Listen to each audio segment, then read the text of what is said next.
ഭരണഘടന ഉറപ്പുതരുന്ന അവകാശങ്ങൾ ഇല്ലാതാക്കുന്ന സർക്കാരാണ് രാജ്യത്തുള്ളതെന്ന് അഖിലേന്ത്യാ ജനാധിപത്യ മഹിളാ association vice president Subhashini Ali.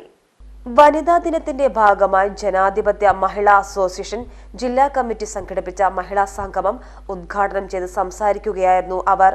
കേരളത്തിലെ സ്ത്രീകൾ ഭാഗ്യമുള്ളവരാണ്. കാരണം സ്ത്രീകളുടെ അവകാശങ്ങൾ സംരക്ഷിക്കുന്ന സർക്കാരാണ് കേരളത്തിലുള്ളത്. കേന്ദ്ര സർക്കാരിന്റെ സ്വേച്ഛാധിപത്യ നിലപാടുകൾ ചെറുത്ത് തോൽപ്പിക്കേണ്ടതുണ്ട്. സ്ത്രീകൾക്ക് തുല്യത ഉറപ്പുവരുത്താൻ BJPക്ക് കഴിയില്ല. കാരണം RSS പിന്തുടരുന്നത് മനുസ്മൃതിയാണ്. മനുസ്മൃതി തികച്ചും സ്ത്രീ വിരുദ്ധമാണ്. നമ്മുടെ ഭരണഘടന നമുക്ക് ആൺപെൺ വ്യത്യാസമില്ലാതെ തുല്യത ഉറപ്പു തരുന്നുണ്ട്. ജനാധിപത്യം, സോഷ്യലിസം, മതനിരപേക്ഷത തുടങ്ങിയ കാഴ്ചപ്പാടുകളാണ് ഭരണഘടനയിലുള്ളത്. സ്ത്രീകൾക്ക് അവകാശമില്ലെന്നാണ് മനുസ്മൃതി പറയുന്നത്. കേരളത്തിന് കേന്ദ്രവിഹിതം തരാൻ തയ്യാറാകാത്ത, UP വിദ്യാർത്ഥികൾക്ക് സ്കോളർഷിപ്പ് നൽകാൻ തയ്യാറാകാത്ത, ഹരിയാനയിലെ കുട്ടികളുടെ ഭക്ഷണ പദ്ധതിക്ക് പണം നൽകാൻ തയ്യാറാകാത്ത BJP 10 കോടി രൂപയാണ് ബിൽക്കിസ് ബാനു കേസിലെ പ്രതികളെ രക്ഷിക്കാൻ ചിലവഴിച്ചത്. ഒളിമ്പിക്സ് മെഡൽ ജേതാക്കളായ ഗുസ്തി താരങ്ങൾ നീതിക്കു വേണ്ടി തെരുവിൽ സമരം ചെയ്യുന്നത് നമ്മൾ കണ്ടതാണ്. ഇതിൽ നിന്നെല്ലാം കേന്ദ്ര സർക്കാർ എത്രമാത്രം സ്ത്രീവിരുദ്ധമാണെന്ന് വ്യക്തമാകും. തലമുതിർന്ന നേതാക്കളായ AK ആന്റണിയുടെയും K കരുണാകരന്റെയും മക്കളാണ് BJPയിലേക്ക് പോയിക്കൊണ്ടിരിക്കുന്നത്.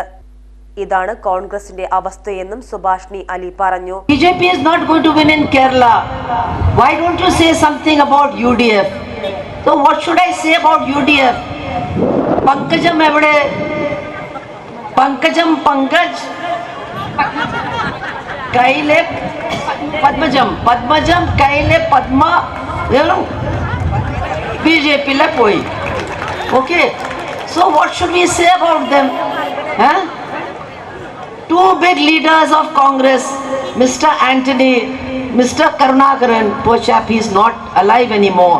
His daughter has gone, his son has gone. The person who contested against Comrade Pinarayi Vijayan, today he is the candidate of the BJP from Kannur. So, how are they going to fight BJP? How are they going to fight BJP? You have sent 19 MPs from UDF to Delhi. People are asking, these Padanambada MPs, they don't have any tongue, they don't speak. No. Our Samadhani, he knows 1, 2, 3, 4, 5, 6 languages. 6 languages he knows everything. He knows 6 languages, but in parliament, no language. Bilkis Banu case came, rapists are left. Samadhani sir evade, Samadhani sir poi, evade poi, Arilya poi. ത്തിന്റെ ഭാഷ ഒന്നാണ്. മംഗല്യപ്പട്ടിനെന്നും Seenath Silks and Sarees, Metro Plaza, Tirur Road, Kottakkal.